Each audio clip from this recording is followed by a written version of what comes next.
Trainer. 21 வருடங்களா 2000க்கும் மேற்பட்ட நிகழ்ச்சிகள் நடத்தியிருக்காரு. முக்கியமா 2,00,000க்கும் மேல மனிதர்களுக்கு பயிற்சிகளை அளிச்சிருக்காரு. நம்முடைய தமிழ்நாட்டுல மட்டும் இல்ல, வெளிநாடுகளையும் சில வெளிநாடுகளையும் இவருடைய பயிற்சி நிகழ்ந்திருக்கு. அப்ப அவருடைய வார்த்தைகளும் அவருடைய அனுபவங்களாலும் தான் அவருடைய வாழ்க்கையில நிறைய மாற்றங்களை கொண்டு வந்திருக்காரு. அப்படி கொண்டு வந்தது ஒரு 3 முக்கியமான ஒரு விஷயம். ஒன்று மூபா அகாடமி, இன்னொன்று நீதான் அறக்கட்டளை, இன்னொன்று கவிராசன் இலக்கிய கழகத்தினுடைய நிறுவனர். இந்த மூணுத்துடைய நிறுவனராக இப்போ இருந்திருக்காரு. இவருடைய பேச்சு மட்டும் வர்ணஜாலம் செய்யல. இவர் எழுதுற அந்த எழுத்துக்களும் நிறைய வர்ணஜாலங்களை செஞ்சிருக்கு. ஏன்னா இப்போ வரைக்கும் பார்த்தீங்கன்னா ஒரு 13 புத்தகங்களை இவர் எழுதியிருக்காரு. நிறைய பட்டங்களும் வாங்கியிருக்காரு. Triple MA, MSc, MCom, MBA, MPhil, PGDCA. இதெல்லாம் பத்தல அப்படின்னு சொல்லி அமெரிக்காவில் பெர்க்லி இன்ஸ்டியூட் ஆஃப் வெல்பீயிங்கில் ஹாப்பினஸ் கோச்சா சர்டிஃபிகேஷன்ஸ் முடிச்சிருக்காரு. இதுல இருந்து என்ன நமக்கு ஒரு விஷயம் பாடம் எடுத்துக்கலாம் அப்படின்னா, கண்டினியூஸ் லேர்னிங், கற்றல் அப்படின்றது நிற்கவே இல்லை, தொடர்ச்சியா அதை செஞ்சுக்கிட்டே இருக்காரு.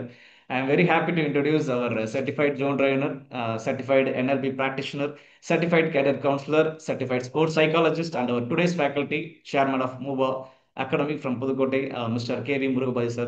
So welcome, sir.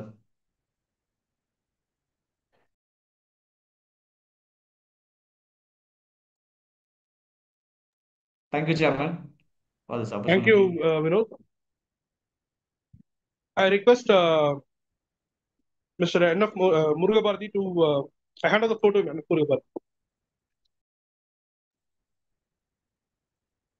அனைவருக்கும் வணக்கம். ரொம்ப மகிழ்ச்சி எல்லாரையும் சந்திக்கிறதுல. ஒரு மிகப்பெரிய பயணம் நிகில் ஃபவுண்டேஷன். அதுல நம்மளும் எப்பயாவது ஒரு ஒரு சின்ன கல்லாக இருக்க முடிச்சதுல மிகப்பெரிய மகிழ்ச்சி. வந்திருக்கக்கூடிய அத்தனை முகங்களும் தெரிந்த முகங்கள் தான். ஒரு நல்ல ஒரு நிகழ்வு, அதுல ஒரு நல்ல அறிமுகம். ஒரு 1.5 நிமிஷத்துக்குள்ள ஒரு பெரிய ப்ரொஃபைல ரொம்ப அழகா எதை சொல்லணும் அப்படிங்கிறது தெரிஞ்சு அறிமுகப்படுத்தின முதல்ல வினோத்குமார் சாருக்கு முதல்ல என்னுடைய வாழ்த்துக்களும் நன்றிகளும். அந்த இடத்துல இருந்தே நமக்கு சரியான ஒரு தொடக்கம் கிடைச்சிருச்சு அப்படின்னு நினைக்கிறேன். புக் ரிவ்யூங்கிறது எப்பயுமே என்னுடைய ஃபேவரட் தான். ஏன்னா தொடர்ந்து வாசிக்கிறது ஒண்ணுதான் நம்மகிட்ட இருக்கிற நல்ல விஷயமாக எப்பொழுதும் பார்க்கிறோம். எப்படி ஒவ்வொருத்தருக்கும் ஒரு தகுதி இருக்குதோ, அப்படி பேச்சாளர்கள் பயிற்சியாளர்கள் ஆக இருப்பவர்களுக்கான அடிப்படை தகுதி என்பது அவர்களுடைய வாசிப்பாக இருக்கணும்.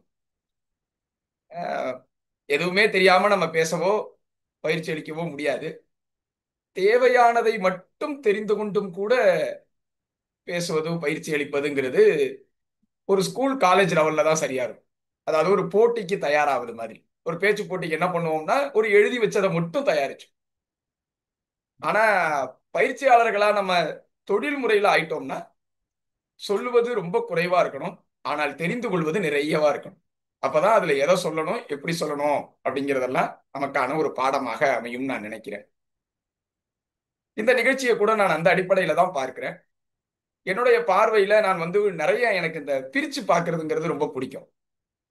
என்னுடைய பல நிகழ்வுகள்ல முந்தைய நூல்கள்ல எல்லாம் கூட பேச்சாளர்கள் எத்தனை வகை, கேட்பவர்கள் எத்தனை வகை அப்படின்லாம் பிரிச்செல்லாம் நான் ஒரு வகைப்படுத்தி இருப்பேன். அது மாதிரி என்னை பொறுத்த வரைக்கும் கற்பவர்களை கூட நான் ஒரு 3 விதமா பிரிக்கணும் அப்படின்னு நினைப்பேன். அது என்ன 3 விதம் அப்படின்னா, ஒண்ணு அப்படியே முழு மனதாக முழுதாக ஏற்றுக்கொள்பவர்கள். சோ எது சொன்னாலும் சரி, எதை கத்துக்கிட்டாலும் சரி, அதை அப்படியே ஃபாலோ பண்ணுகிற ஒரு ரொம்ப பணிவான ரொம்ப தீவிரமான ஒரு பின்பற்றுனர்கள், ஃபாலோயர்ஸ், டிசிபிள்ஸ், சீடர்கள் எப்படி வேணா சொல்லலாம் அவங்கள. சோ இந்த மாதிரியான கத்துக்கிறவங்க இவங்க எல்லாருக்கும் எப்படி சொல்லி கேட்டீங்கன்னா, அந்த புத்தகத்துல இருந்த அந்த வரி என்ன மாத்திருச்சு வாழ்க்கைய, இந்த ஒரு குறிப்பிட்ட செய்தியை நான் இப்படி உள்வாங்கிக்கிட்டேன் அப்படின்லாம் அவங்க ரொம்ப வியந்து சொல்வதை நாம பார்க்கலாம். இதுக்கு அப்படியே டெட் ஆப்போசிட் இன்னொருத்தங்க இருப்பாங்க. அவங்க யாருன்னு கேட்டீங்கன்னா, எதை சொன்னாலும் அதுல இருந்து வேறொரு விஷயத்தை உள்வாங்குபவர்கள். அதை நம்ம எப்படி எடுத்துக்கலாம் அப்படின்னு சொல்லி கேட்டீங்கன்னா, எப்படி எல்லாவற்றையும் ஏற்றுக்கொள்பவர்களோ அப்படி எல்லாவற்றையும் எதிர்ப்பவர்கள் அப்படின்னு இருக்கும். எதை சொன்னாலும் எதிர்த்து எதிர்த்து பேசுறாயா அப்படின்னு. ஆனா அது எதிர்த்து பேசுறதுன்னு நம்ம எடுத்துக்க வேண்டாம், ஏன்னா அது தவறான பண்பாடா அர்த்தமாயிடும். இது எப்படின்னா எதிர்த்து சிந்திப்பதுன்னு வச்சுக்கலாம். ஒரு விஷயத்தை படிச்சாங்கன்னா அவங்களுக்கு அதுல இருந்து ஒய் நாட் அப்படின்னு வேற ஒரு சிந்தனை வரும். ஏன் இப்படி இருக்கக்கூடாது, ஏன் அப்படி இருக்கக்கூடாது, ஏன் இப்படித்தான் இருக்கணும், ஒய் இட் ஷுட் பி, இப்படி எல்லாம் கேள்வி கேட்கிறவங்க. இவங்களும் ஒன்றும் இந்த உலகத்திற்கு கெடுதல் பண்றாங்கன்னு அர்த்தம் இல்ல. இவர்களாலும் நிறைய பலன்கள் விளைந்திருக்கிறது. ஒரு புரட்சியாளர்களா இருந்திருப்பாங்க. நிறைய கண்டுபிடிப்புகள் இப்படித்தான் நிகழ்ந்திருக்கு. ஈவன் ஒரு பைபிள்ல கொடுக்கப்பட்ட ஒரு விஷயத்தை கேள்வி கேட்டாதான் ஒரு கலீலியோவால இல்ல இப்படி அப்படின்னு சொல்லி மாத்தி கண்டுபிடிக்க முடியும். பூமி தான் வந்து உலகத்தினுடைய மையப்பகுதிங்கிறத மாற்றி, இல்லைங்க சூரியன் தான் உலகத்தினுடைய மையப்பகுதி, பூமி வந்து அதை சுத்தி வருது அப்படின்னு சொல்ல முடியும். இப்படி எல்லா விஷயத்திலையுமே இந்த நபர்களுக்கும் ஒரு பெரிய பங்கு இருக்கு. இந்த 2 பேருக்கும் நடுப்புற ஒரு ஆள் இருக்காங்க. அவங்க யாரு அப்படின்னா, நம்ம இந்த கம்யூனிகேஷன்ல வழக்கமா அக்ரெசிவ் கம்யூனிகேஷனும் இல்லாம, பேசிவ் கம்யூனிகேஷனும் இல்லாம, அசர்டிவ் கம்யூனிகேஷன் ஒன்று சொல்லுவோமா இல்லைங்களா, அது மாதிரி இந்த வகை ரீடர்ஸ் என்ன பண்ணுவாங்கன்னா, முழுசா ஏத்துக்க மாட்டாங்க. அதே நேரத்துல மறுக்கிறதுக்காக மட்டுமே அதை கவனிக்கிறது இல்ல, எல்லாவற்றிலும் ஒரு பார்வையை கொண்டிருப்பார். அது என்ன பார்வை? இப்ப நாம படிக்கக்கூடிய கான்செப்ட்ஸ்ல எல்லாம் ஒரு வெஸ்டர்னைசேஷன் இருக்கும். அவங்களுடைய எல்லா உதாரணம் அமெரிக்காவே இருக்கும். அப்ப இந்தியால என்ன நடக்குது, தமிழ்நாட்டுல என்ன நடக்குது, இதுக்கு எப்படி பொருத்துறது அப்படிங்கும் பொழுது ஒரு கான்செப்டை, ட்ரைனிங்ல நடக்கக்கூடிய விஷயங்களை, நாம படிக்கக்கூடிய விஷயங்களை அப்படியே அப்ளை பண்ண முடியாது. அதை நமக்கானதாக மாற்றிக்கொண்டு அதுல சின்ன சின்ன மாடிஃபிகேஷன்ஸ், அடிஷன்ஸ் செஞ்சு இது மாதிரி செய்யக்கூடிய ஒரு லேர்னிங். எனக்கு இந்த நடு வகையில 3வது வகையான அந்த லேர்னிங் தான் எனக்கு ரொம்ப பிடிக்கும். நான் எல்லாத்தையும் முழுசா ஏத்துக்கவும் மாட்டேன், எல்லாத்தையும் முழுசா எதிர்க்கவும் மாட்டேன். இன்னைக்கு நான் உங்களுக்கு கொடுக்க போற புத்தகத்தை நான் வாங்கினதுக்கான காரணம் இதுதான். இதை சொல்லிட்டு தான் உள்ள போகணுங்கிறதுக்காக தான். அது என்ன அப்படி முக்கியமான ரீசன் அப்படின்னா, இப்போ உதாரணமா நம்முடைய கோல் செட்டிங் பொழுது ஸ்மார்ட் அப்படின்னு சொல்றதுல நான் அந்த ஏவை ஒத்துக்க மாட்டேன். அச்சீவபிள் அப்படின்னு சொல்லி, ஏன்டானா எல்லாத்தையும் அச்சீவ் பண்ண முடியும் அப்படின்னு அவனுக்கு சொல்லி கொடுத்துட்டு அப்புறம் இல்ல அச்சீவ் பண்ண முடியறத மட்டும் அப்படின்னு சொல்றதுல எனக்கு ஏதோ ஒரு சின்ன ஒரு கருத்து மாறுபாடு இருக்கும். அதே மாதிரி பாடி லாங்குவேஜ் வந்து கம்யூனிகேஷன்ல வந்து அதுதான் 70% மேல வந்து நம்மளை வந்து கொண்டு போகும், வேர்ட்ஸ் வந்து 20% அப்படின்லாம் சொல்லுவாங்க. அந்த ரேஷியோவையும் நான் வந்து முழுசா ஏத்துக்க மாட்டேன். அது யாருக்கு? ரொம்ப கம்மியா பேசுற நாடுகள்ல இருக்கிறவங்களுக்கு. ரஜினி ஒரு படத்துல சொல்ற மாதிரி தமிழன் பேசாட்டி செத்துருவாண்டா அப்படின்னு சொல்ற மாதிரி, நம்ம வந்து பேச்சினால் வளர்ந்தவர்கள், கதை சொல்லி வளர்ந்தவர்கள் தான் நம்முடைய பண்பாடு. இங்க வந்து உடல் மொழிக்கு குறைவான அளவுதான் பங்கு, சொற்களுக்கு தான் அதிகமான பங்கு இருக்கு. அப்ப அப்படின்னு நான் நினைப்பேன். இப்ப இதெல்லாம் சரியா தப்பாங்கிற விவாதம் இல்ல. இப்படி ஒரு விஷயத்துல நமக்கான ஒரு விஷயத்தை எடுத்து அதுல இப்படி இருக்கு, இப்படி ஒருத்தவங்க சொல்லியிருக்கிறாங்க, இப்படி ஒரு தியரி இருக்கு, அந்த தியரியை நாம அப்படியே எடுத்துக்க வேண்டியதில்லை, இப்படியும் பார்க்கலாம். இதே மாதிரி தான் டைம் மேனேஜ்மெண்ட்ங்கிறது ரொம்ப ரொம்ப முக்கியமான ஒரு கான்செப்ட். அதுல எந்த மாற்று கருத்தும் இல்லை. ஆனா இந்த டைம் மேனேஜ்மெண்ட்ங்கிற கான்செப்ட் ஒரு கட்டத்துல டைம் ஒர்ஷிப்பிங்கா மாறிடுதோ, நேரத்தை வழிபடுபவர்களாக மாறிவிடுகிறோமோ, எல்லா விஷயத்துக்கும் நேரத்துக்கு வந்து ஏதோ ஒரு காட் வேல்யூ, ஒரு கடவுள் அளவுக்கு முக்கியத்துவம் கொடுத்து அதை ரொம்ப பிடிச்சுக்கிட்டு ஓடுறோமோ. ஃப்ரெட்ரிக் ட்ரெய்லர் கொண்டு வந்த ப்ரொடக்டிவிட்டியை அதிகப்படுத்துவதற்கான ஒரு கான்செப்ட் தான் டைம் மேனேஜ்மெண்ட்டினுடைய தொடக்கம். அதாவது இத்தனை நேரம் வேலை பார்க்குறாங்க ஒருத்தர்னா, அவருடைய வேலையை இத்தனை நேரத்துக்குள்ள செஞ்சாங்கன்னா அந்த நேரத்தையும் அதிகப்படுத்தி அந்த நேரத்துக்குள்ள செய்யற எஃபிஷியன்சியும் அதிகப்படுத்தினா இவ்வளோ ப்ரொடக்ஷன் அதிகமாகும். இந்த ஒரு கான்செப்டின் அடிப்படையில் பிறந்ததுதான் முதல்ல டைம் மேனேஜ்மெண்ட்டினுடைய ஆரம்பம். ஆனா டெய்லரிசம் முடிஞ்சு பல காலம் காலாவதியாகி பல நூற்றாண்டுகள் ஆயிடுச்சு. ஏன் நூற்றாண்டுகள்னு சொல்றேன்னா, தொழில் புரட்சியினுடைய ஆரம்ப காலத்துக்கு அப்புறம் 1900ங்கள்லயே அது வழக்கொழிஞ்சிருச்சு. இது எப்படி நமக்கு புரியுற மாதிரி கான்செப்டா சொல்லலாம்னா, உங்களுக்கு கொஞ்சம் நான் அந்த ஹை டேர்ம்ஸ், இந்த டேர்ம்ஸ் யூஸ் பண்ணணும்னா, ஒரு கட்டத்திற்கு மேல ஒரே நபரால அதே அளவு உற்பத்தியை வழங்க முடியாது. அத பாயிண்ட் ஆஃப் டிமினிஷிங் ரிட்டர்ன்ஸ் அப்படின்னு சொல்லுவாங்க.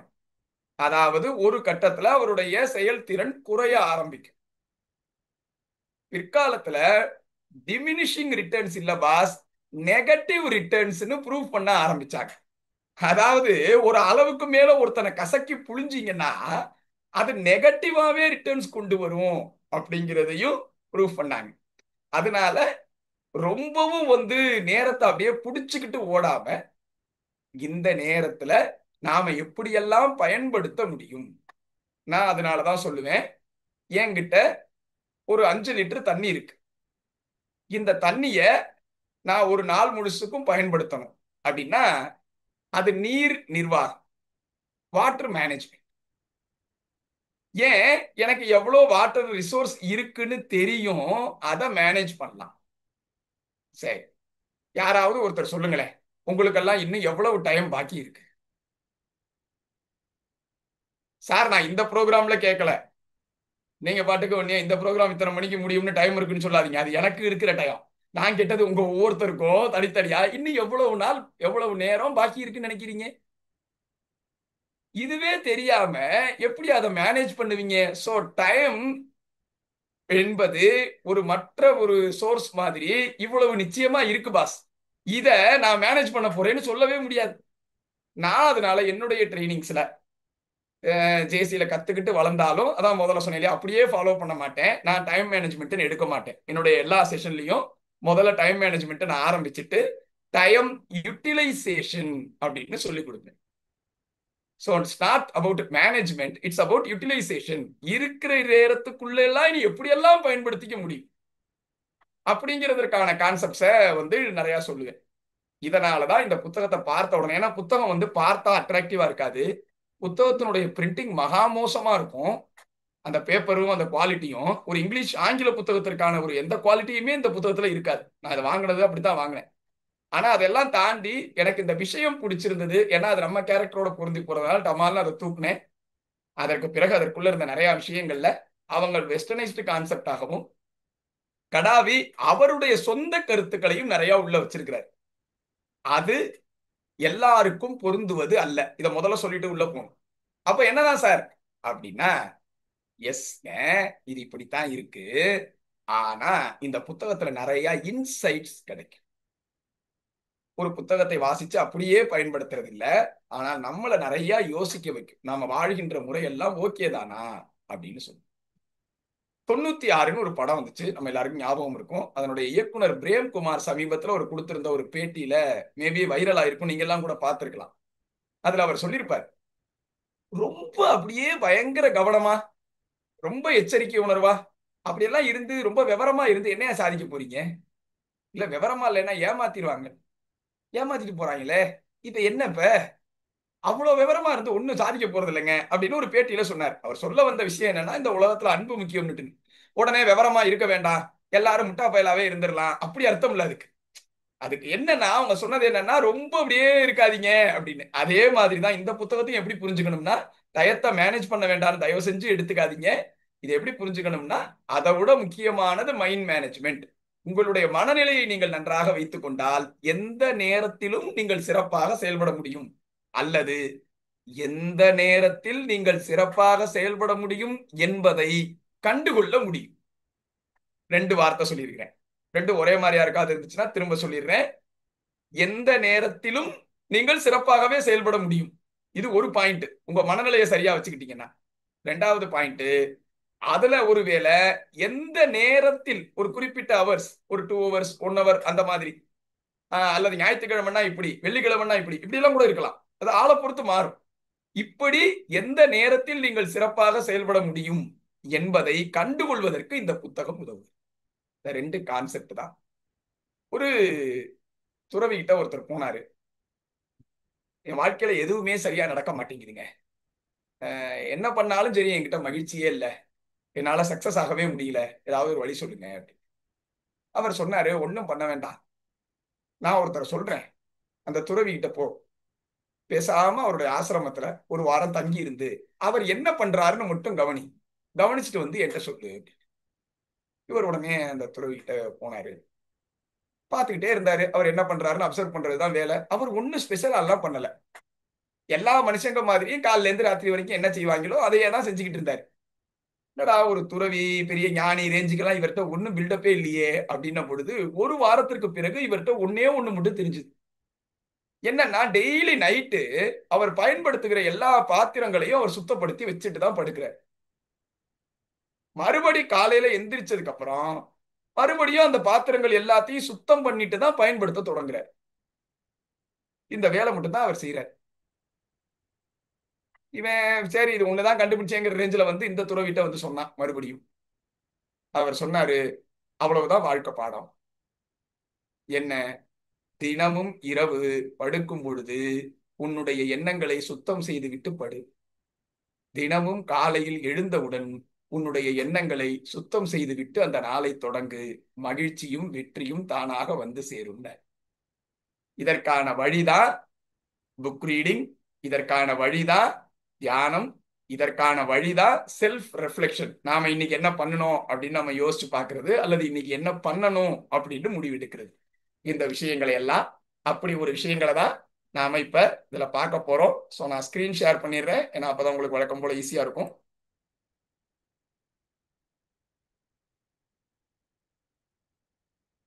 உங்க எல்லாருக்கும் கரெக்டா ஸ்கிரீன் வந்திருக்கும்னு நினைக்கிறேன், ஃபுல் ஸ்கிரீன்ல. ஸோ இது வந்து வழக்கம் போல ரெக்கார்டுக்காக.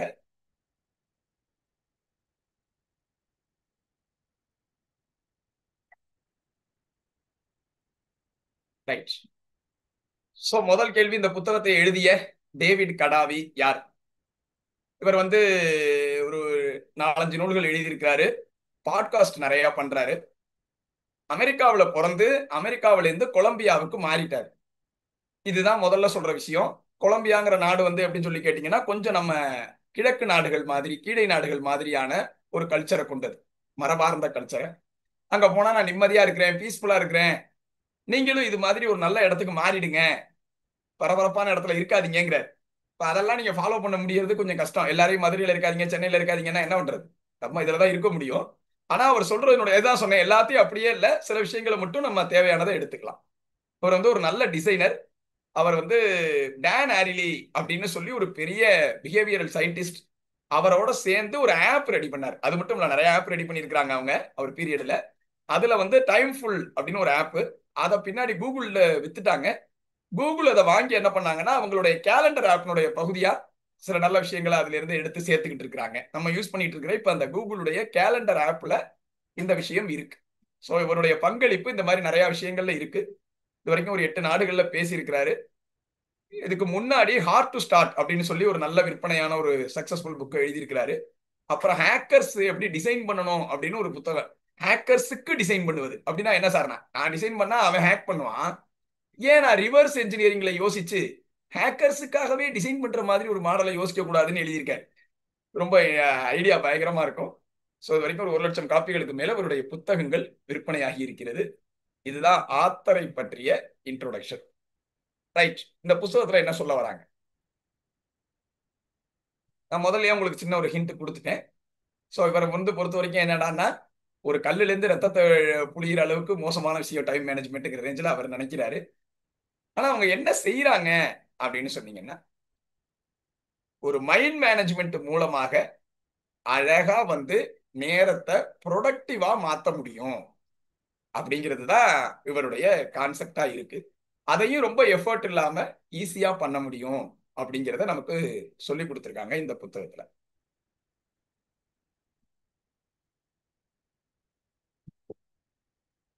ரைட்.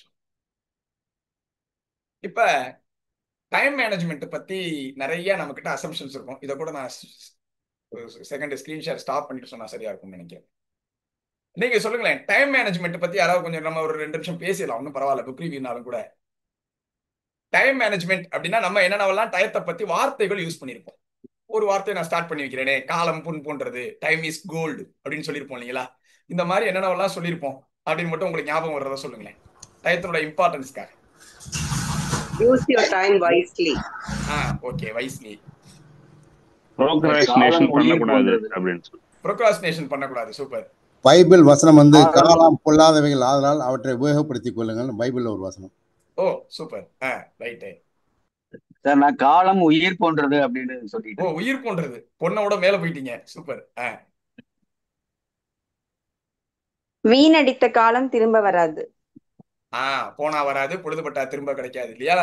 விழுந்தா வீட்டுக்கு, இல்ல நான் நாட்டுக்கு, வாங்க சார் வாங்க, சிக்கிம் லாட்டரி, அந்த range. Time and tide wait for none. எதற்காகவும் யாருக்காகவும் காத்திருக்காது. சூப்பர். Okay sir. இப்படி நம்ம ஒரு லிஸ்ட் வச்சிருக்கிறோம் இல்லைங்களா? இந்த லிஸ்ட் எல்லாத்தையும் அவர் முதல்ல உடைக்கிறார். முதல் சில பக்கங்கள்ல இதுதான் அவர் ரொம்பவும் ஹார்டா வந்துட்டு கொஞ்சம் அடிக்கிறார். ஏன் அடிக்கிறாரு அப்படிங்கறத இடத்த மட்டும் நம்ம போய்க்கலாம்.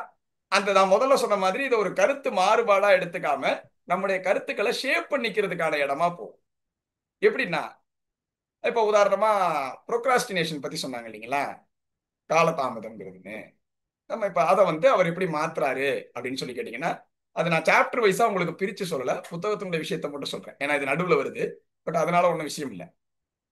அவர் என்ன சொல்றாரு, பாஸ், ப்ரொடக்டிவிட்டிக்கு வேணா ப்ரோக்ராஸ்டினேஷன் எதிர்பார்க்கலாம், ஆனா கிரியேட்டிவிட்டிக்கு ப்ரோக்ராஸ்டினேஷன் ரொம்ப முக்கியங்கிற. இதுதான் முக்கியமான ஒரு ஒரு ஒரு கான்செப்ட். ஏன் சார்னா, நீங்க வெறுமனா ஒருத்தன் ஃபேக்டரியில அவன் செஞ்ச வேலையே செஞ்சுக்கிட்டே இருக்கிறான்னு வச்சுக்கோங்களேன், ப்ரொடக்டிவிட்டிக்கு, அப்ப நீங்க ஒரு காலதாமதம் பண்ணும்பொழுது உங்களுக்கு சில சிக்கல்கள் வரலாம். ஆனா நீங்க கிரியேட்டிவா யோசிக்கணும்னு வச்சுங்க, கரெக்டா 4:55க்கு நான் ஒரு கவிதை எழுதுறேன் அப்படின்னா அப்படியெல்லாம் வராது பாஸ். அதான் நிஜம். ஏன், நாமக்கல் கவிஞர் பாரதியார பார்க்க போறாரு. பாரதியார முதல்ல சந்திக்கிறார். அப்பதான் காரைக்குடியில இருக்கிறாரு, பாரதியார் தங்கி இருக்கிறாரு. அப்பதான் சந்திக்கிறாரு அவரை. இவர் ரொம்ப ஆசையா அவர்கிட்ட போய், ஐயா ஒரு கவிதை சொல்லுங்களேன் அப்படின்னு கேட்கிறாரு. வேற என்ன கேட்க முடியும் பாரதியார்ட்ட அப்படின்னு. பாரதி அப்படி சொல்றாரு, கவிதை நீ நினைச்ச நேரத்துல எல்லாம் வராது, அது வரும்போது சொல்றேன் கேளு அப்படின்னு. அது ராத்திரி நேரம் பேசிக்கிட்டு இருக்காங்க. அப்ப கேட்கிறாரு. எல்லாரும் சரின்னா இங்கே தூங்கிடுறாரு அவரு. இங்கே திடீர்னு ஒரு 3-4 மணிக்கு அதிகாலையில நாமக்கல் கவிஞரை அடிச்சு எழுப்புறாரு பாரதி. இவர் திரு முழிக்கிறாரு, என்ன அப்படின்னு. கவிதை கேட்டில, இந்த வருது பாரு அப்படின்னு அப்படியே பாட ஆரம்பிக்கிறாரு. அந்த பாட்டை பத்தி தான் பின்னாடி நாமக்கல் கவிஞர் எழுதுறாரு, பாட்டுக்கு ஒரு புலவன் பாரதியடா, அவன் பாட்டை பண்ணோடு ஒருவன் பாடினானடா, கேட்டு கிறுகிறுத்து போனேனேயடா, அந்த கிறுக்கில் உளரும் மொழி பொறுப்பாயடா. அந்த தாக்கத்துல வந்ததுதான். இப்ப என்ன சார், நான் இதுக்கு பேர் கிரியேட்டிவிட்டி. இந்த கிரியேட்டிவிட்டிக்கு நீங்க ஒரு பக்காவான ஒரு டைம். இப்ப ஏன் அவர் ராத்திரியே சொல்லியிருக்கலாம்ல, ஏன் நைட்டு வரைக்கும் வெயிட் பண்ணாரு அப்படின்னா, அப்பதான் பாஸ் தோணுச்சு அப்படின்னா, கிரியேட்டிவிட்டிக்கு இது பொருந்தாதுங்கிற. அப்ப இடத்திற்கு ஏத்த மாதிரி, விஷயத்துக்கு ஏத்த மாதிரி. இதே மாதிரி ஒவ்வொரு பாயிண்டையும் ஒவ்வொரு விஷயம் சொல்லி சொல்லி மறுக்கிறார். இப்போ உதாரணமா நேரத்துக்கு நம்ம கொடுக்குற இம்பார்ட்டன்ஸ் இவ்வளவு தேவையில்லை அப்படிங்கும் பொழுது என்னன்னா, ஏன் இது பின்னாடியே ஓடுறீங்க அப்படிங்கிறதுக்கு அவர் ஒரு சின்ன விஷயம் சொல்றார். கிளாக் டைம், ஈவென்ட் டைம் அப்படின்னு 2 சொல்றாரு. இது ஸ்கிரீன்ல வராது, அதனாலதான் ஸ்கிரீன் எடுத்துட்டு சொல்றேன். டயத்தையே அவர் கிளாக் டைம், கடிகார நேரம், ஈவென்ட் டைம், நிகழ்வு நேரம் அப்படின்னு 2ஆ பிரிக்கிறாங்க. அது என்னங்க அப்படின்னா, இப்ப உதாரணமா மத்தியானம் 1 மணிக்கு நான் சாப்பிடுவேன் அப்படின்னு சொன்னா இதுக்கு பேர் கிளாக் டைம். எனக்கு மத்தியானம் 1-1:30 மணி போல பசிக்கும் சார், நான் பசிக்கும் போது சாப்பிடுவேன் அப்படின்னா, பசிங்கிற ஒரு ஈவெண்ட் நிகழும் பொழுது நான் சாப்பிடுவேங்கிற இன்னொரு ஈவெண்ட் நடக்கும். இதுக்கு பேர் ஈவெண்ட் டைம். ஷார்ப்பா 1 o'clock லஞ்சு, 1:30க்கு மீட்டிங் வில் பி ஸ்டார்டட். இப்ப சொன்னாங்க இல்லையா, 4:30 நமக்கு நேரம் ஆயிடுச்சு, மீட்டிங் ஸ்டார்ட் பண்ணும். ரைட், இது கிளாக் டைம்.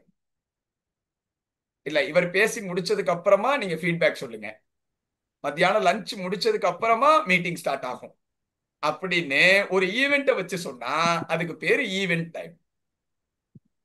அமெரிக்காவில் கிளாக் டயத்துக்கு பின்னாடி எல்லாரும் ஓடுறாங்க, கொலம்பியால ஈவெண்ட் டைம் இருக்கிறதுனால மக்கள் மகிழ்ச்சியா இருக்கிறாங்கிறது அவருடைய வாதமா இருக்கு. இதுக்கு அவரு கொஞ்சம் இன்னொரு விஷயமும் சொல்றாரு. ஒரு வாரத்துல 8 நாள் வருமானு கேட்கிறாரு. நம்ம ரொம்ப காலமா சொல்லிட்டே இருப்போம் இல்லைங்களா, 24 மணி நேரமும் பத்தல, ஒரு நாள்ல இன்னும் கொஞ்சம் நேரம் எக்ஸ்ட்ரா கடனா கிடைச்சதுன்னா பரவாயில்ல அப்படிலாம் சொல்லுவோமா இல்லைங்களா. அதைத்தான் அவங்க ஐடியாவா சொல்றேன். அது எப்படி ஒரு வாரத்துக்கு 7 நாள் தானே, 8 நாள் ஆகும் அப்படின்னா, கொலம்பியால ஒருத்தர்கிட்ட போய் அடுத்த வாரம் இதே நாள்ல மீட் பண்ணலாம், இப்ப இன்னைக்கு ஞாயிற்றுக்கிழமை, அடுத்த வாரம் இதே நாள்னா அடுத்த ஞாயிற்றுக்கிழமை மீட் பண்ணலான்னு நீங்க சொன்னீங்கன்னா அவர் என்ன பதில் சொல்லுவாராம், ஓகே அப்ப இன்னும் 8 நாள்ல மீட் பண்றோம் அப்படின்பா. ஏய் இன்னும் ஒரு வாரத்துலடா அப்படின்லாம் பேசக்கூடாது. அப்படின்னா ஏன் சார்னா, அவங்க ஈவெண்ட் டைம் தான் ஃபாலோ பண்றாங்க. அதாவது இன்று நாம் சந்தித்திருக்கிறோம், இது ஒரு ஈவெண்ட், இந்த நாள். அடுத்த ஞாயிறு நாம் சந்திக்க இருக்கிறோம், அதுவும் ஒரு ஈவெண்ட், அது ஒரு நாள். அப்ப இன்னிலிருந்து கணக்கு பண்ணா அது 8வது நாள். அப்ப இன்னும் 8 நாட்கள்ல இது ஏதோ பெரிய கஷ்டமான விஷயம், உன்னைய கொலம்பியாக்கெல்லாம் போக வேண்டாம். நம்ம ஊர்ல கிராமங்கள்ல ஈவன் இப்ப எங்க வீட்ல எல்லாமே எங்க பாட்டி தாத்தெல்லாம் சொல்லும் பொழுதெல்லாம் ஆஹ் செவ்வாயோட செவ்வாய் 8 அப்படின்னா வந்துட்டு இன்னும் 10 நாள்ல வியாழக்கிழமை இப்படிதான் கணக்கு பண்ணுவாங்க அவங்க. இதுதான் நம்ம ஊருடைய மெத்தட். இந்த 8 வச்சு கணக்கு பண்றதை நம்ம புரிஞ்சிருக்க முடியும். அப்படின்னா என்னன்னா அவங்க ஈவெண்ட் டயத்துல இருக்கிறாங்கன்னு அர்த்தம் அப்படின்னு எக்ஸ்பிளைன் பண்றாரு. இதுல என்ன வசதி, ரொம்பவும் நீங்க எல்லாத்துக்கும் நேரத்தை வச்சுக்காம சில விஷயங்களுக்காவது ஈவெண்ட் டயத்தை வச்சுக்கலாம். நான் ஒரு எளிமையான உதாரணம் சொல்றேன்.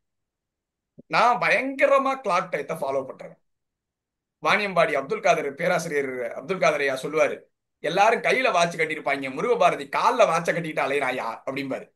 ஏண்டான்னா அப்படி நேரத்தோட ஓடுவேன்.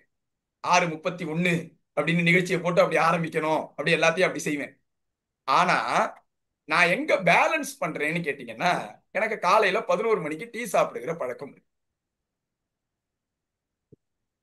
அந்த நேரத்திற்கு நம்முடைய தம்பி, உங்கள சில பேர் கூட தெரிஞ்சிருக்கலாம், புதுக்கோட்டையில பாலாஜி அப்படின்னு சொல்லி, நானும் அவனும் புதுக்கோட்டையில இருந்தோம்னு சொன்னா கண்டிப்பா அந்த 11 மணிக்குள்ள அவன் என்ன வந்துருவான். நாங்க 2 பேருமா போய் டீ சாப்பிடுவோம். ஆனா நான் ரொம்ப தெளிவா இதை பிரிச்சுக்கிட்டேன். மற்ற எல்லா விஷயங்களிலையும் கிளாக் டயத்தை ஃபாலோ பண்றேன்னா, எனக்காக அவனுடைய வேலையெல்லாம் விட்டுட்டு எனக்கு ஒரு கம்பெனி கொடுக்கறதுக்காக சார் டீ சாப்பிடுறாரு, 11 மணிக்கெல்லாம் சாப்பிடுறாருன்னு ஓடி வர்ற அவனை மணி 10:55 தான் ஆகுது அப்படின்னோ அல்லது 11:05 ஆயிடுச்சு இன்னைக்கு 5 நிமிஷம் லேட்டுன்னோ படுத்தெல்லாம் மாட்டேன். ஏன்னா அங்க எனக்கு நேரத்தை விட பாலாஜி என்ற மனிதரினுடைய நட்பு உறவு அதிகமா தேவைப்படுற காரணத்தினால அங்க நான் அவன் கொஞ்சம் வேகமா பறந்துகிட்டு வந்தாலே திட்டுவேன். என்னடா அவசரம், நீ 1000 வேலையில இருப்ப, டீ சாப்பிட்றதெல்லாம் ஒரு வேலையாடா, ஏதோ உன்னை பாக்குற இதை காரணமா வச்சு நம்ம ஒரு 5 நிமிஷம் பேசுறோம், அதனால நிதானமா வா, 11னா என்ன 11 ஆனாலும் சரி 11 ஆனாலும் சரி பொறுமையா வா அப்படின்னு சொல்லு. அவ்வளவு நல்லவனாடா முருகபாரதி நீ அப்படின்னு நீங்க கேட்டீங்கன்னா, நான் எந்த விஷயத்திற்குன்னு பிரிச்சுக்கிறேன். இதைதான் பேலன்சிங்னு சொல்றேன். எல்லாத்துலயுமே ஈவெண்ட் டயத்துக்கு போயிட முடியாது, அது ரொம்பவும் ஒழுங்கற்ற வாழ்க்கை ஆயிடும். அதே நேரத்துல எல்லாத்துலயுமே கிளாக் டயத்தை பிடிச்சு தொங்குனாலும் நல்லதில்லை அப்படின்னு புரிஞ்சுக்கிட்டோம்னா இந்த நூல் கொஞ்சம் பயன் தரும் நினைக்கிறேன். இதத்தான் அவர் இன்னொரு 2 முக்கியமான அசம்ஷனுக்கு நமக்கு கொடுக்குறாரு.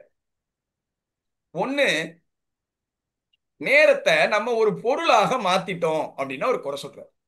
கமாடிட்டியா மாத்துறோம். உதாரணத்துக்கு ஒரு டயலாக அவர் கிண்டல் பண்றாரு. இந்த உலகில் எல்லாருக்கும் சமமாக இருப்பது ஒரு நாளைக்கு 24 மணி நேரம் தானே அப்படின்னு நம்ம வழக்கமா மேடையில பேசுறோம்ல, அவர் அதை கிண்டல் பண்றாரு. ஏன்டானா 24 மணி நேரம் எல்லாருக்கும் சமம் மாதிரி தான் தெரியுது, ஆனா ஒருத்தனுக்கே அந்த 24 மணி நேரமும் சமமா இருக்காதுல்ல அப்படிங்கிறார். அப்படின்னா காலையில இருக்கிற மாதிரி தான் மத்தியானம் இருப்பீங்களா நீங்க அப்படின்னு கேட்கிறாரு. மத்தியானம் இருக்கிற மாதிரியா சாயங்காலம் இருக்கிறோம், சாயங்காலம் இருக்கிற மாதிரியா ராத்திரி இருக்கிறோம் அப்படின்னா, நான் ஜவுளி கடைகள்ல ட்ரைனிங் கொடுக்கும் பொழுது இந்த வார்த்தையை அடிக்கடி சொல்லுவேன். காலையில 10:30 மணிக்கு ஒரு கஸ்டமர் உள்ள வந்தாருன்னா எப்படி அன்போட வரவேற்போம், வாங்க சார் வாங்க, என்ன வேணும், அதை பாக்குறீங்களா இதை பாக்குறீங்களா அப்படின்னுட்டு. அதே கஸ்டமர் ராத்திரி ஒரு 8:45 மணிக்கு குடும்பத்தோட அப்படியே உங்க கடைக்குள்ள நுழைஞ்சாருனா அப்ப என்ன ஆவீங்க அப்படின்னு கிண்டல் பண்ணுவேன். தாலு பாரு, நமக்கெல்லாம் குடும்பம் இல்லையா, நம்ம எல்லாம் வீட்டுக்கு போக வேண்டாமா, வர்றாங்க பாரு ராத்திரி, இவ்வளவு பேர் இந்த கடையில வேலை பார்க்கறாங்களே, அவங்க எல்லாம் விட்டுட்டு இங்க இருந்து நேரம் நம்ம செக்ஷனுக்குன்னு வருவாங்க, என் தலையெழுத்து வாங்க அப்படின்னு சொல்லுவாங்க அப்படின்னு கிண்டல் பண்ணுவேன். ஆனா அதானே உண்மை.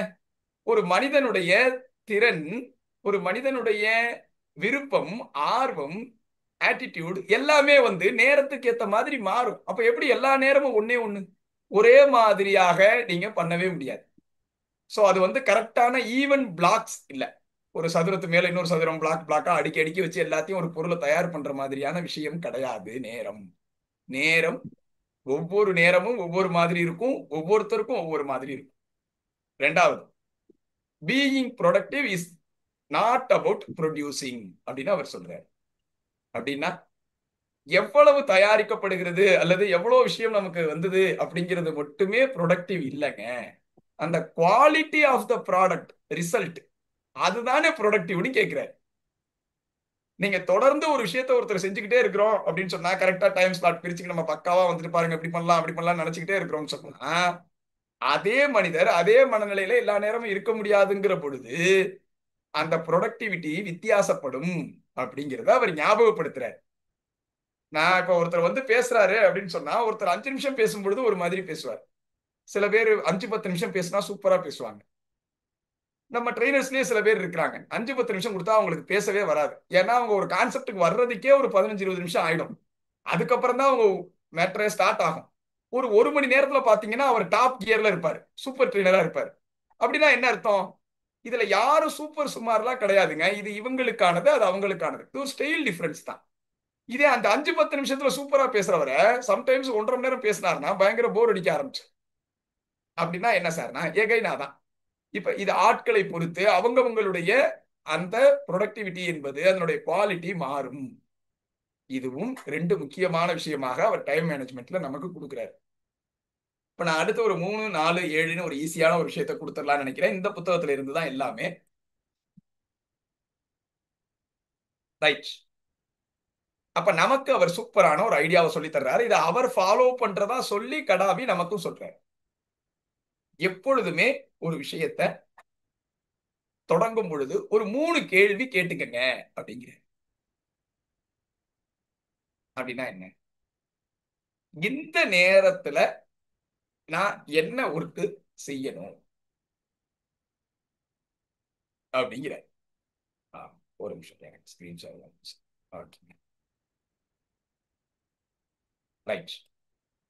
சோ நான் இப்ப இந்த நேரத்துல என்ன வேலைய நான் செய்ய வேண்டியது இருக்கு.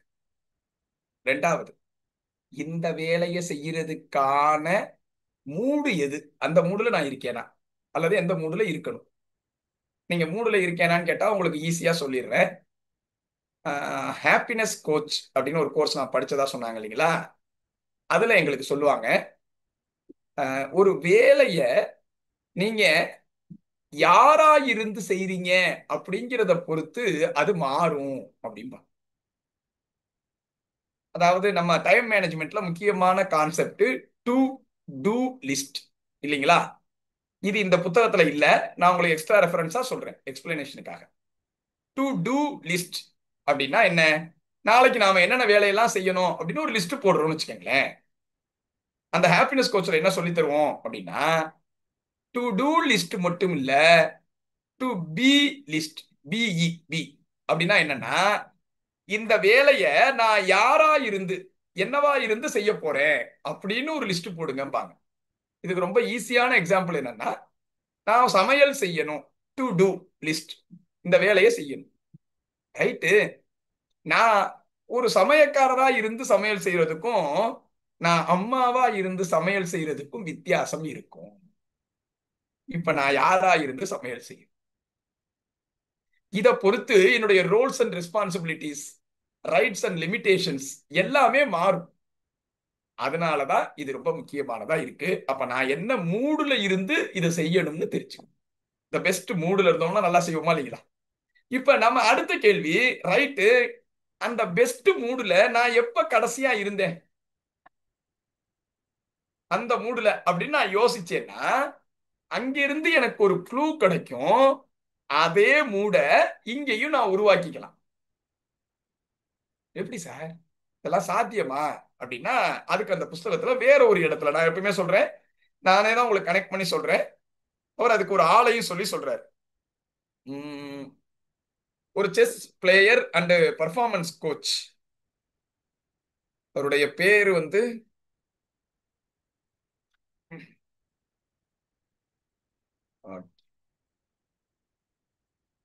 ஜோஷ் வெயிட்ஸ்கின். நான் உங்களுக்கு அது மட்டும் வேணா தனியா தர்றேன், ஏன்னா பேர்ல தான் எனக்கும் மறந்து போயிடும். ஜோஷ் வெயிட்ஸ்கின் அப்படிங்கிற ஒரு ஃபார்மர் செஸ் சாம்பியன் மற்றும் பர்ஃபார்மன்ஸ் கோச். அவர் ஒரு எக்ஸிக்யூட்டிவ்க்கு ஒரு ட்ரைனிங் கொடுக்குறாரு. அந்த எக்ஸிக்யூட்டிவ் என்ன சொல்றாருன்னா, என்னால மீட்டிங்ஸை கம்பெனில நடக்கக்கூடிய மீட்டிங்ஸை இன்ட்ரெஸ்ட் அட்டன் பண்ணவே முடியல, எனக்கு நிறைய சிக்கல்கள் இருக்குங்கிறார். அப்ப அவர் இந்த ஐடியாவை சொல்றாரு, நீ எப்பவெல்லாம் சந்தோஷமா இருக்கிற, எப்பவெல்லாம் எனர்ஜெட்டிக்கா ஃபீல் பண்ற, இப்படின்னு அவருக்கு நிறைய கேள்விகள் கேட்டு சில ஐடியாஸ் வாங்குறாரு. அது எல்லாத்தையும் வச்சு அவருக்கு ஒரு கியூ கொடுக்குறாரு. ஒண்ணும் இல்ல, அவர் பையனோட வீட்டுல கேட்ச் அப்படின்னு ஒரு விளையாட்டு நமக்கு தெரியும் இல்லைங்களா? ஒண்ணும் இல்ல, பந்தை தூக்கி போட்டு மாத்தி மாத்தி பிடிக்கிறது கீழே விடாம. அந்த கேட்ச் விளையாட்டை விளையாடும் பொழுது நல்லா எனர்ஜியா இருக்கிறதா அவர் சொல்லியிருக்கிறார். அதோட இவர் வரிசையா என்ன பண்றாரு, சில ரொட்டீன்ஸை சேர்க்கிறார். எப்படி எல்லாம் ரொட்டீன்ஸ் அப்படின்னு சொன்னா, இப்ப கேட்ச் விளையாட்டு டெய்லி விளையாடு, விளையாடுறதுக்கு முன்னாடி என்ன பண்ணு, ஒரு 5 நிமிஷம் மெடிடேஷன் பண்ணு. விளையாடும் பொழுது என்ன பண்ணு, பாப் டிலான் அவருக்கு பிடிச்ச மியூசிக், அந்த பாப் டிலானுடைய மியூசிக்கை இந்த மாதிரி ஓட விட்டுக்கிட்டே விளையாடு. இப்படி எல்லாம் அவருக்கு சில ஸ்ட்ரக்சர்ஸை கொடுக்குறாரு. கொடுத்துட்டு என்ன பண்றாரு, மீட்டிங்க்கு முன்னாடியும் இந்த கேட்ச் விளையாட்டை தவிர பாக்கி உள்ள எல்லா ரொட்டீன்ஸையும் செஞ்சுட்டு ரெடி ஆகுங்கிறாரு. உதாரணத்துக்கு கொஞ்சம் ஒரு 5 நிமிஷம் மெடிடேஷன் பண்ணு, ஒரு பிடிச்ச ஒரு ஸ்நாக்ஸை சாப்பிடு, ஒரு பாப் டிலானுடைய மியூசிக்கை கேளு, கேட்டுட்டு அதுக்கப்புறமா மீட்டிங்க்கு போ. அதுக்கு பிறகு ஒரு குறிப்பிட்ட காலத்துக்கு பிறகு ஒன்னொன்னா கட் பண்ணு.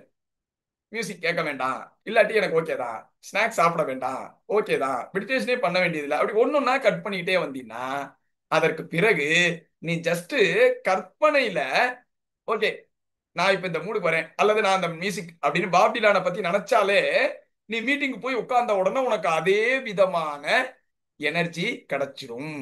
அப்படிங்கிறது தான் இந்த பெர்ஃபார்மன்ஸ் கோச்சினுடைய கண்டுபிடிப்பு. இந்த மெத்தடு நிறைய பேருக்கு ஒர்க் ஆகும். இது பிளாசிபோ எஃபெக்ட் தான், அதாவது ஜீரோ தான், ஒண்ணும் இல்லாம இருக்கக்கூடிய ஒரு விஷயம் தான்.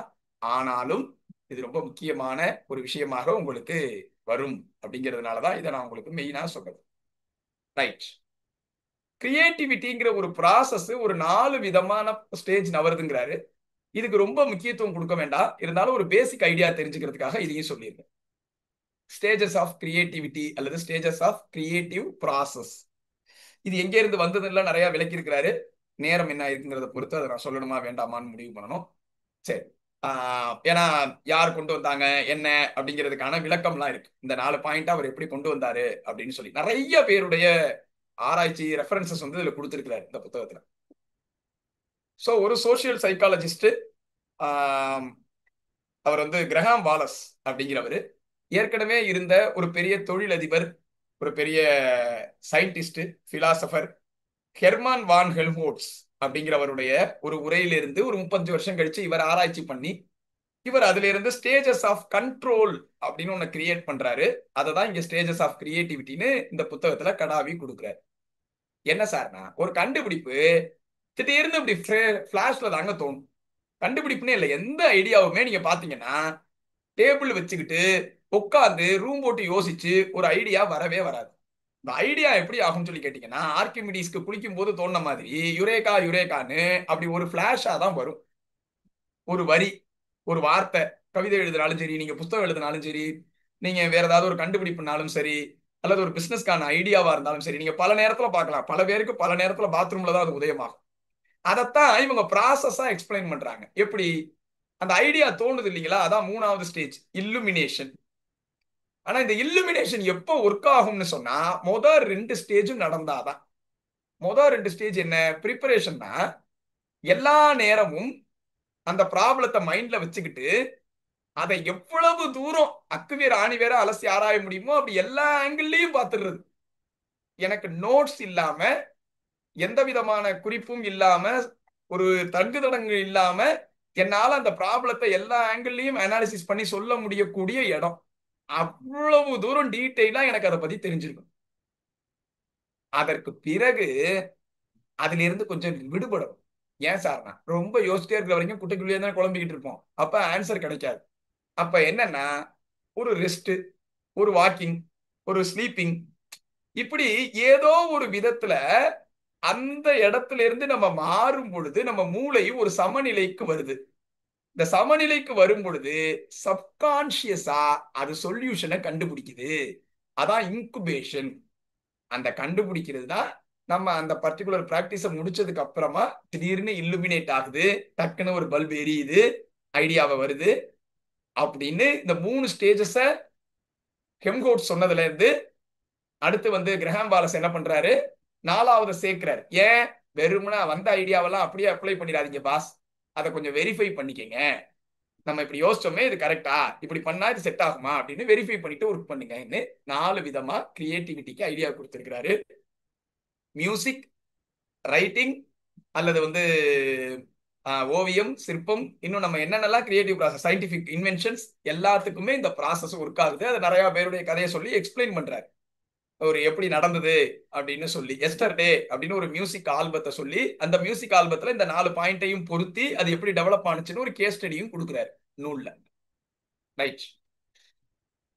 முக்கியமானது மைண்ட் மேனேஜ்மெண்ட் எப்படிங்க அப்படின்னு கேட்டீங்கன்னா, ஒரு 7 விதமான மென்டல் ஸ்டேட்ஸ், மனநிலைகளை குறிப்பிடுறாருங்க.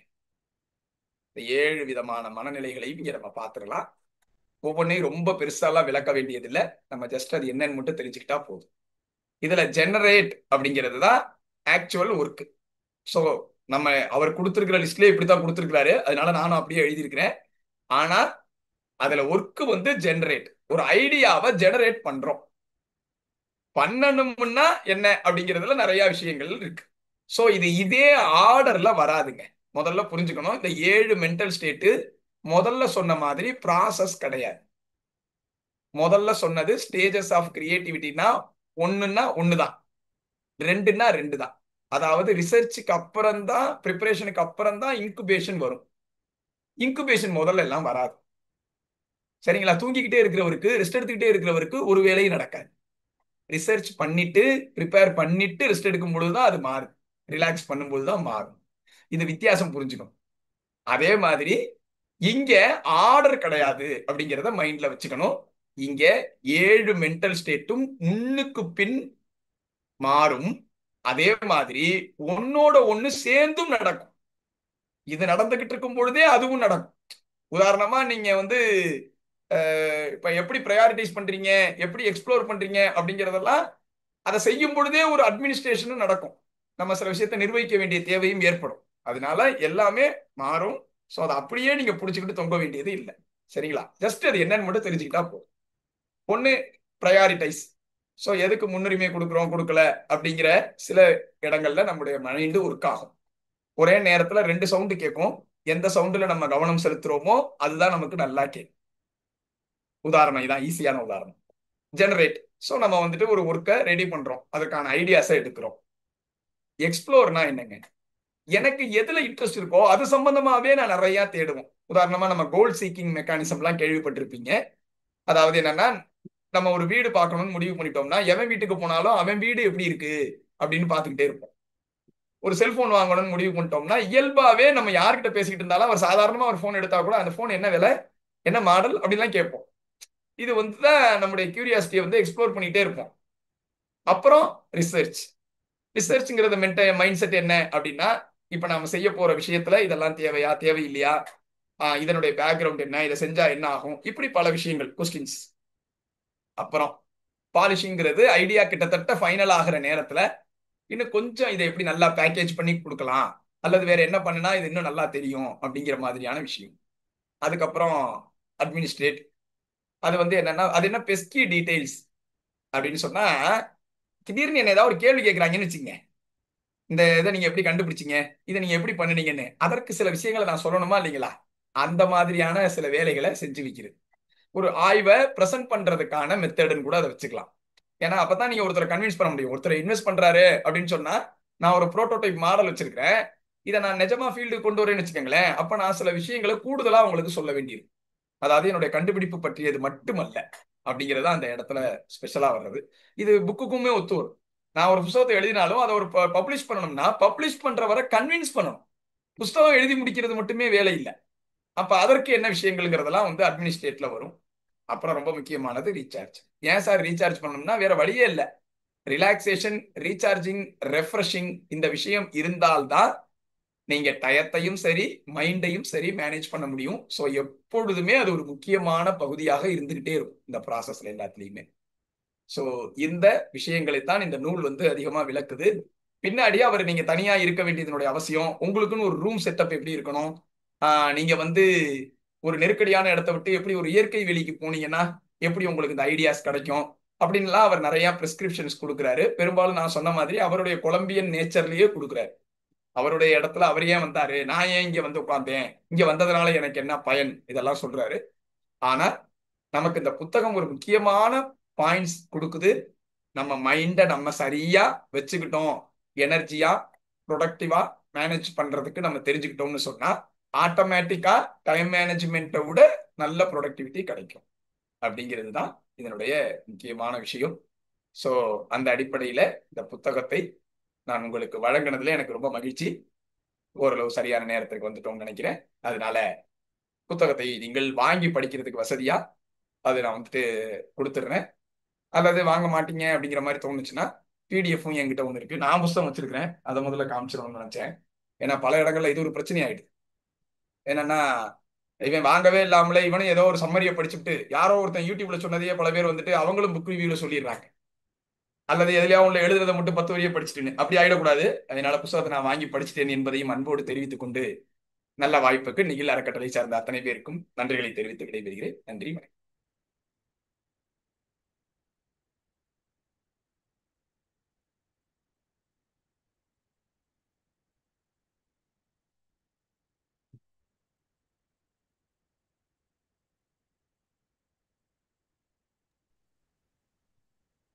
Chairman. சேர்மன் இல்லையா? Yes. Thank you. சவுந்தர் ஒரே நிமிஷம் ஒரே நிமிஷம் ஒரே நிமிஷம்.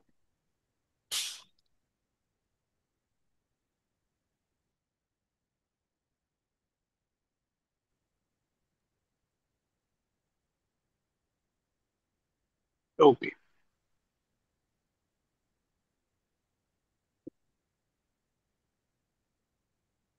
தேங்க்யூ. Feedbacks, any feedbacks?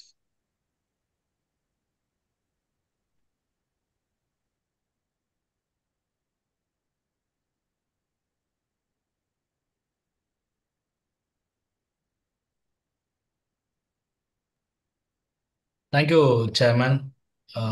அண்ணா வணக்கம். இன்னைக்கு ஒரு மிக சரியான புத்தகம் அப்படின்னு நான் நினைக்கிறேன். ஆக்சுவலாக 2 நாளைக்கு முன்னாடி தான் கேட்டோம். ஸோ குறுகிய காலம்தான். அந்த காலத்தில் பொதுவாக நான் உடனே நேற்று பேசிகிட்டு இருந்தேன். இப்போலாம் யாராவது ஷார்ட் டைமில் யாராவது புத்தகம் கேட்டாங்க அப்படின்னா ஏற்கனவே என்ன பண்ணியிருந்தோமோ அந்த புத்தகத்தை தான் நான் கொடுப்பேன் அப்படின்னு சொல்லி சொன்னேன். ஆனால் அப்படி இல்லாமல் நீங்கள் புதுசாக மறுபடியும் இந்த புத்தகத்தை படித்து அந்த குறுகிய கால இடைவெளியில் not about mindset, it's all about mindset not time மேனேஜ்மெண்ட்ன்றதை ரொம்ப அழகா எடுத்திருக்கேன்னு நினைக்கிறேன். ஸோ 3 விஷயங்கள் ரொம்ப அழகா கற்றுக்கிட்டோம். ஒன்று வந்து டயத்தை மேனேஜ் பண்ண தேவையில்ல, மைண்டை மேனேஜ் பண்ணால் போதும் அப்படின்ற விஷயமாகட்டும். அந்த கடைசியாக சொன்ன அந்த 7 பாயிண்ட் ரொம்ப அருமையாக இருந்தது. அதுவுமே குறிப்பாக சொன்னது இது 1 by 1 இருக்கணும் அவசியம் இல்லை, it's depending upon situation and பீப்புள்னு சொன்னது ரொம்ப அழகாக இருந்தது. ஆசிரியர் அவர் அங்கேருந்து எழுதியிருந்தார், கலிஃபோர்னியா இருக்குது மேட்ச் ஆகும், நம்மளுக்கு இங்கே என்ன மேட்ச் ஆகுமோ அதை எடுத்துக்கலாம் அப்படின்னு சொல்கிற விஷயம் ரொம்ப அருமையாக இருந்தது. ஸோ தேங்க்யூ அண்ணா, ரொம்ப நல்லா இருந்தது உங்களுடைய புத்தக திறனாய்வு. நன்றி. நன்றி. Thank you Jayakumar for the feedback. NF N Ramesh. Good evening all of you. ரொம்ப ஒரு டிஃப்ரெண்ட்டான ஒரு பார்வை அப்படிதான் இன்னைக்கு சொல்லணும். சாருடைய ப்ரெசன்டேஷன் வெரி ஃபர்ஸ்ட் டைம் நான் வந்து சாருடைய ப்ரோக்ராம் பார்க்குறேன். நான் நிறைய கேள்விப்பட்டிருக்கேன், அவருடைய புத்தகங்களும் படிச்சிருக்கிறேன். நான் ஒரு விஷயம் வந்து நம்ம வந்து எனக்கு ரொம்ப இதில் நான் எடுத்துக்கிட்ட ஒரு விஷயம் அப்படின்னா, ஒரு நம்ம ஒரு டைரக்டா ஒரு விஷயம் கருத்து சொல்லும்போது அதை அப்படியே எடுத்துக்கிறது ஒரு விதம், அதுக்கப்புறம் வந்து அதை அப்படியே எதுக்கிறது ஒரு விதம். ஸோ அதுக்குள்ள போய் இதுல என்ன இருக்குன்னு எக்ஸ்ப்ளோர் பண்ணி அதுல நமக்கு ஏத்த மாதிரி மாத்திக்கிற ஒரு 3வது ஒரு விஷயம் சொன்னது வந்து ரொம்ப அருமையா இருந்தது சார். நீங்க அதை ஃபாலோ பண்றீங்கன்ட்டு ரொம்ப புதுமையான ஒரு விஷயமா நான் கேள்விப்படுறேன். இதை ரொம்ப நன்றி சார். இன்னைக்கு ஆக்சுவலி டைம் மேனேஜ்மெண்ட் நம்ம ரொம்ப ஆர்டிஃபிஷியலா பண்ற மாதிரி கூட நானே ஃபீல் பண்ணுவேன். அது மாதிரி கோல் செட் பண்ணணும், நம்ம அச்சீவ் பண்ணலான்னு சொல்லும்போது அது அச்சீவபிள் அப்படிங்கிற ஒரு விஷயம் பிரித்து பார்க்கும்போது திருப்பி அது ஒரு செட்பேக்கா நானுமே திங்க் பண்ணியிருக்கேன். அதே நீங்களும் சொன்னது ரொம்ப அருமையா இருந்தது. ரொம்ப அருமையான ஒரு செஷன் சார். டைம் மேனேஜ்மெண்ட் வந்து நம்ம மனசு வச்சா இந்த டைமை மேனேஜ் பண்ணலாம் அப்படிங்கிறது எல்லாருக்குமே அது வந்து ப்ரைம் டைமா இருக்கும் அப்படின்னு சொல்ல முடியாது. அந்த மாதிரி ஈவென்ட் டைம் அப்படின்னு நீங்க குறிப்பிட்டது வந்து ரொம்ப அருமையா இருந்தது சார். சூப்பர், ரொம்ப அருமையான ஒரு செஷன். நிறைய லேர்ன் பண்ணேன். Thank you. Thank you sir. Thank you sir. ஒரு என்எல்சியில் டிஜிஎம் இருந்தால் ரிட்டையர் ஆனவங்க முருக போகிறது. ஓ சந்தோஷம் சார், சந்தோஷம். நானும் சார் வந்து தெரிஞ்சுக்கிறேன். மகிழ்ச்சி. நன்றி sir. I request NF Shaktivel. Sir அனைவருக்குமே இனிய மாலை வணக்கம் சார். சார் செஷன் ஆரம்பிச்ச உடனே ப்ரொகாஸ்டினேஷன் அப்படிங்கிறத சொல்லி அதோட கிரியேட்டிவிட்டியை கனெக்ட் பண்ணி பாருங்க, அங்கேயே எந்திரிச்சு நிமிர்ந்து உட்கார்ந்த மாதிரி இருந்தது சார். இன்ன வரைக்கும் ஸ்டூடெண்ட்ஸுக்கு வந்து ப்ரொகாஸ்டினேஷன் கூடாதுப்பா, தள்ளி போட்டேன்னா வாழ்க்கையில உருப்பட மாட்டேப்பா, டயத்துக்கு வேலை செஞ்சு பழகணும்ப்பா, நேரம் போனா கிடைக்காதுப்பா, எல்லாருக்கும் 24 மணி நேரம்ப்பா, இப்படித்தான் சொல்லி செஷனையே ஆரம்பிச்சிருந்தோம் சார்.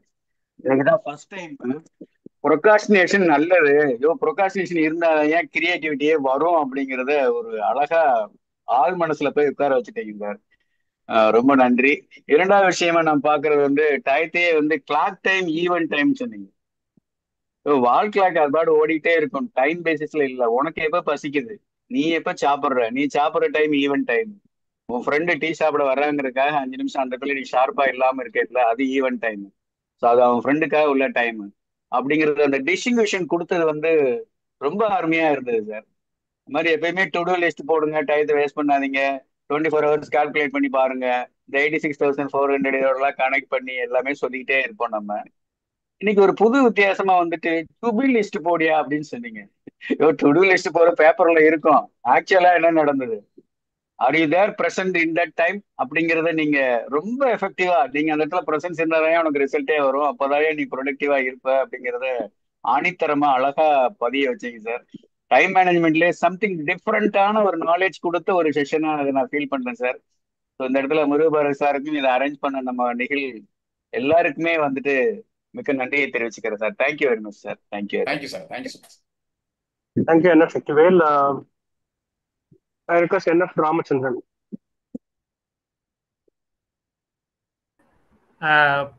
அனைவருக்கும் வணக்கம். முருகபாரதி சார் வந்து அதாவது எப்பவுமே அந்த மாற்றி யோசின்னு ஒன்று சொல்லுவாங்க. நம்ம வந்து அந்த வழக்கமான ஒரு பார்வைனா டைம் இந்த அவர் கேட்டார், அவரே கேட்டார் நம்மலாம் என்ன சொல்லுவோம் அப்படின்னு. இன்ஃபேக்ட் இப்போ யோசிப்பாப்போ கொஞ்சம் நக்கலாக கேட்டாரோ அப்படின்னு நான் யோசிக்கிறாங்க. ஆனால் அப்படி தான் செய்யணும். ஏன்னா வந்து நம்ம எப்பவுமே இந்த கிளிஷேன்னு சொல்லுவாங்களே, இதுதான் ரைட்டுன்னு நினச்சிக்கிட்டே இருப்போம் நம்ம. ஏன்னா நிறைய பேர் நினைக்கிறதுனால ரைட் ஆகிடாதுல்ல. உங்களுக்கு தெரியும், பெர்ட்ராண்ட் ரசலுடைய வாசகம், மெஜாரிட்டி ஒருத்தர் ஒரு விஷயத்தை நம்புறாங்கன்றதுனால அது ரைட் ஆகிடாது. அது வந்து இப்போ கூட நம்மள்ட்ட இருக்குது. ஒரு 10 பேர் சொல்லிட்டாங்கன்னா ரைட் சரியாக தான் இருக்கும், அந்த வெள்ளையாருக்கும் போய் சொல்ல மாட்டான்ற மாதிரி நம்மகிட்ட இன்னும் கூட அந்த புது புத்தியில் அது இருக்கு. நிறைய பேர் சொன்னாங்கன்னா சரியா இருக்கும் அப்படிங்கிறது. அது வந்து அதை நீங்க ஹேண்டில் பண்ண விதம் வந்து ரொம்ப அருமை மிஸ் முருகபாரதி.